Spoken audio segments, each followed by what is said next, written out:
તુર્કીમાં ફરી એકવાર મોટી દુર્ઘટનાના સમાચાર સામે આવ્યા છે। દેશના ઇસ્તાંબુલ શહેરમાં એક નાઇટ ક્લબમાં રિનોવેશન દરમિયાન આગ લાગી હતી, જેમાં અત્યાર સુધીમાં 27 લોકોના મોત થયા છે। આ ઘટનામાં અન્ય ઘણા લોકો ઘાયલ થયા હોવાના અહેવાલ છે। અધિકારીઓ તરફથી એપીના અહેવાલ મુજબ આગ પર કાબૂ મેળવી લેવાયો છે। મૃતકોની સંખ્યામાં હજુ વધારો થવાની આશંકા છે। મળતી માહિતી મુજબ ઇસ્તાંબુલ સ્થિત નાઇટ ક્લબ રિનોવેશન માટે બંધ કરવામાં આવી હતી। નાઇટ ક્લબ બેશિકતાશ જિલ્લામાં 16 માળની રહેણાંક ઇમારતના ગ્રાઉન્ડ ફ્લોર પર હતી। સ્થાનિક અધિકારીઓએ જણાવ્યું છે કે આગના કારણની તપાસ કરવામાં આવી રહી છે।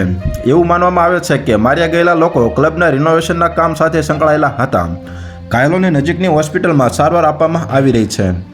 તો હાલ અત્યાર માટે આટલું જ મિત્રો। ફરી મળીએ નવી અપડેટ સાથે। તે પહેલાં વિડીયોને લાઇક કરી ગુજરાત ટોપ ન્યૂઝ ચેનલને સબસ્ક્રાઇબ કરો અને પાસે આવેલું બેલ આઇકન પણ દબાવો, જેથી તમને નવી ખબરો મળતી રહે।